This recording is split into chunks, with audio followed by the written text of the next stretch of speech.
Talking की तरफ machine को लेके जाता है। ये देखें, ये आपको पता लग रहा है ये अंदर जा रहा है। तो अब मैंने ये गलती नहीं करनी, हमेशा मैं कहती रहती हूँ कि आपने ये गलती नहीं करनी है। देखें, स्टक होने से मैंने इसको काफ़ी हद तक बचा तो लिया है, अब इसको मैं बाहर निकालूँ। यही हम गलती करते हैं और फिर हम कहते हैं कि हमारी मशीन ख़राब हो गई है, कपड़ा हमारा ख़राब हो गया। अब खुद देखें। फ्रेंड्स, क्या हाल चाल है? उम्मीद करती हूँ आप सब खैरियत से होंगे। आज की वीडियो है हमारी ट्राउज़र के ऊपर गुम लैस लगाने का तरीका। अगर आपके पास कपड़ा कम है यानी कि लेंथ वाइज, और आप नहीं चाहते कि आप कपड़े को कट करके लैस लगाएं, तो आप किस तरह से आराम से इजीली लैस लगा सकते हैं, आपको करूँगी प्रॉपर गाइड। सबसे पहले मैंने इसको फोल्ड कर लिया है जिस जगह पे मैंने लैस अटैच करनी है। मैंने जहाँ पे लैस अटैच करनी है उसको मैंने ऐसे रख के मैंने इसकी क्रीज बिठा ली थी इस तरह से, ठीक है, सेंटर में करता कि बिल्कुल इक्वल आए।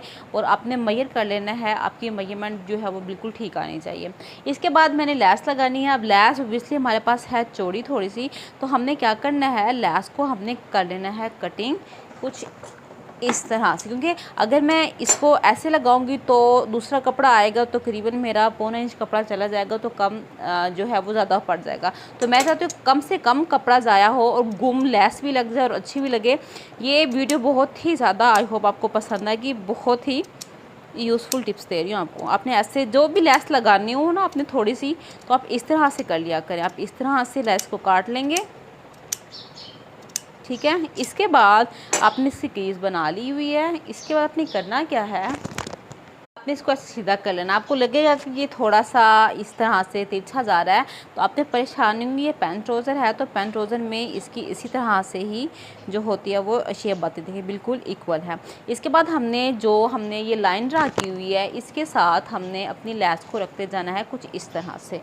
ये हमने सीधी साइड लेनी है, ये हमने सीधी साइड लेनी है। इस सीधी साइड को मैंने इधर रखना है इस तरह से, और बिल्कुल साथ साथ मैं इसको सिलाई लगाती जाऊंगी।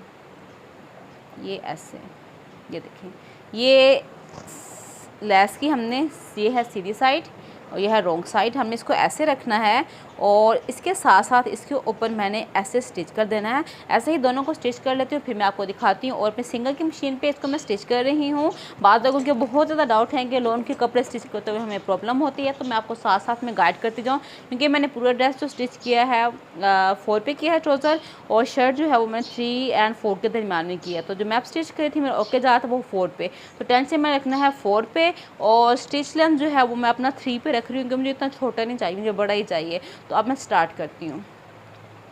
बस एक आपको इंटरेस्टिंग बात बता दूँ। देखिए, मैंने स्टार्टिंग में कोई कपड़ा नहीं रखा, ये हार्ड है और ये वो है। अब मैं आपको देख सके, मैं जूम इन किया हुआ है, तो ये एक कपड़ा मेरा अंदर धंस रहा है जो कि स्टकिंग की तरफ मशीन को लेके जाता है। ये देखें, ये आपको पता लग रहा है ये अंदर जा रहा है। तो अब मैंने ये गलती नहीं करनी, हमेशा मैं कहती रहती हूँ कि आपने ये गलती नहीं करनी है। देखें, स्टक होने से मैंने इसको काफ़ी हद तक बचा तो लिया है, अब इसको मैं बाहर निकालूँ। यही हम गलती करते हैं और फिर हम कहते हैं कि हमारी मशीन ख़राब हो गई है, कपड़ा हमारा ख़राब हो गया। अब खुद देखें ना, ये पतला है, ये अच्छी खासी हार्ड है, तो हम डायरेक्ट करेंगे तो कपड़ा ऐसे ही जाएगा और आपका कपड़ा भी फिर ख़राब होगा।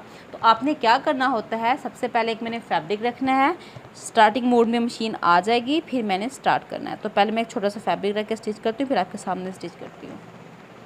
क्योंकि वो जैसे कि मेरी लैस थोड़ी सी हार्ड है, शटल में आ रही है, ओबियसली लोन का कपड़ा है, मैं ईद का ड्रेस था, मैं थोड़ी सी गलती करती तो ख़राब होने के चांसेस थे। इसी तरह से मैंने अब कपड़े को भी 4 फोल्ड कर लेने हैं, ताकि ये उतना ही मोटाई में आ जाए जितनी मेरी लैस है, जो भी प्रॉब्लम होनी हो इधर हो जाए। ये मैंने ऐसे कर लिया। इसके बाद मैंने अब इसको स्टार्ट करना है सीना। बस थोड़ी सी चीज़ों का हमने ख्याल रखना होता है, और जो हमारी मिस्टेक हो रही होती है ना वो फिर हमसे नहीं हुआ करेंगी।